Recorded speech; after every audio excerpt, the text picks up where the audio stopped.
ছয় দফা দাবিতে বগুড়াতে চলছে পলিটেকনিক্যাল ইনস্টিটিউট শিক্ষার্থীদের অবস্থান কর্মসূচি। বিস্তারিত জানিয়েছেন উত্তরাঞ্চলীয় ব্যুরো প্রধান চপল সাহা।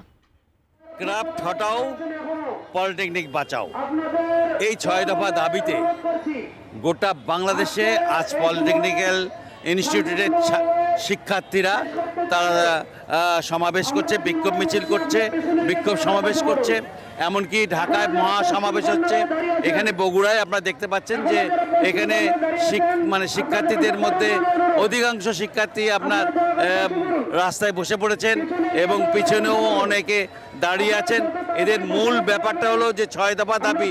আমরা কথা বলবো বেলালের সাথে, বেলাল আমাদেরকে জানাবে তাদের ছয় দফা দাবি কি এবং আজকের সমাবেশের মূল কারণটা কি। আমাদের আজ মেন যে বিষয়টা সেটা হচ্ছে যে জুনিয়র ইনস্ট্রাক্টর পদে ক্রাফট ইনস্ট্রাক্টর অবৈধ পদোন্নতি হাইকোর্ট কর্তৃক বাতিল করতে হবে।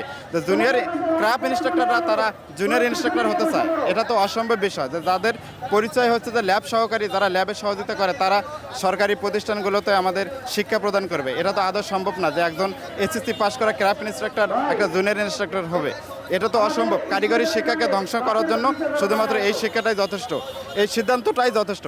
আপনারা শুনছিলেন যে ওনার কথা, যেটা ক্রাফট শিক্ষক অর্থাৎ জুনিয়র যে শিক্ষকগুলো ইনস্ট্রাক্টর আছেন, এদের যে পদায়ন, এই পদায়নটাই তাদের কাছে মহা একটা বড় বিষয়ে দাঁড়িয়েছে।